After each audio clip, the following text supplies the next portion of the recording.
In this video I want to tell you a little bit about Under the Mask, an expansion for T.I.M.E stories. Basically it is a scenario, it is an adventure that you can play and that you will need once you're done with the narrative content that you have in the base set of T.I.M.E stories.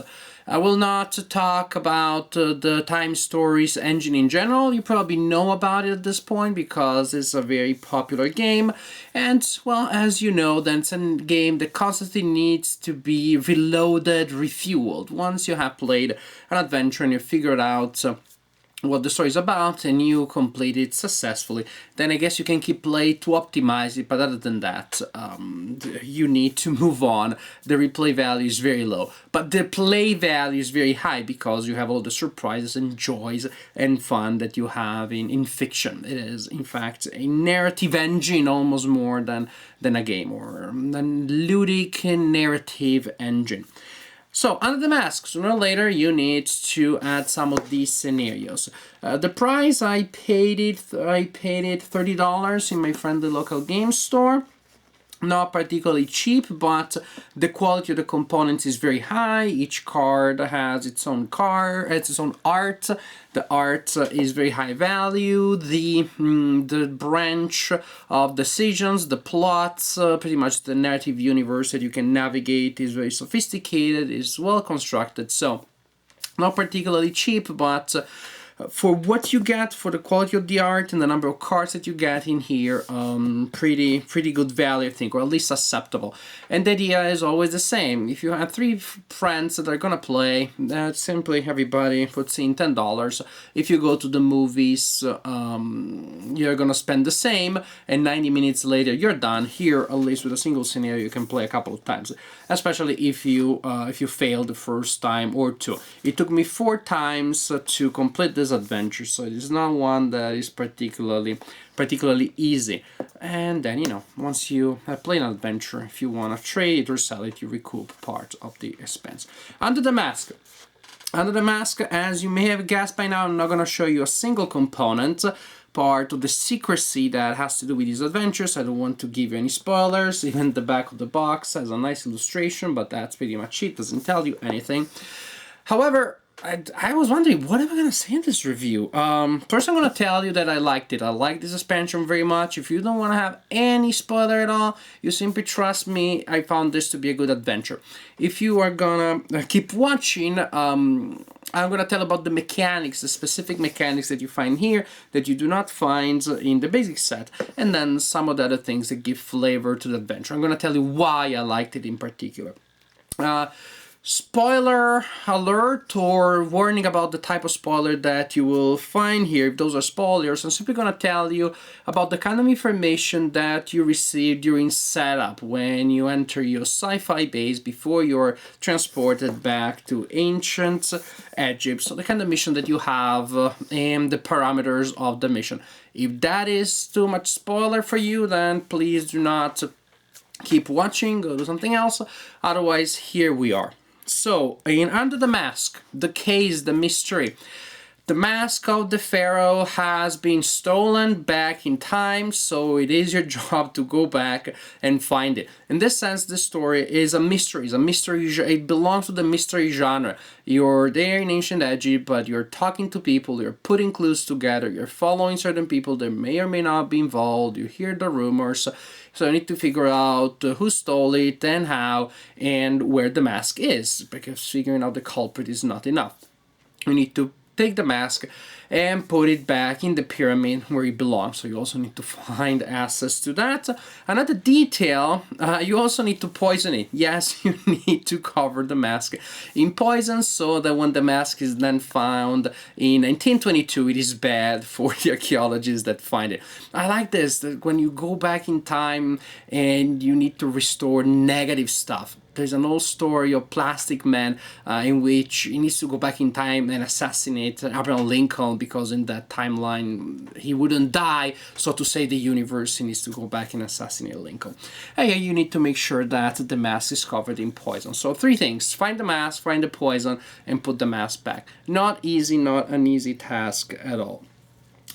Mechanically, there is a group of enemies that you may encounter on the left bank of the Nile. When you move there, when you're rolling your captain die to see how much time it takes to move around on that section of the board, you may encounter them. Also, yes, the board is divided pretty much in West Bank and East Bank. Most of the locations are on the East Bank, and when you cross the river, it's going to take an extra time unit, so there is that extra challenge there. Also, there is barter. That simply means that you have two types of currencies, which is small bunches of gold and grain that you can convert. But the biggest and most interesting new element here, mechanically speaking, is the fact that you have receptacles. You may make contact with potential receptacles once you're there. That is, you have a group of starting receptacles that are assigned to the players, represent their characters, or the ancient characters that their consciousness is inhabiting. But then you have 5 or 6 charges of a device that allows you to take control of other receptacles.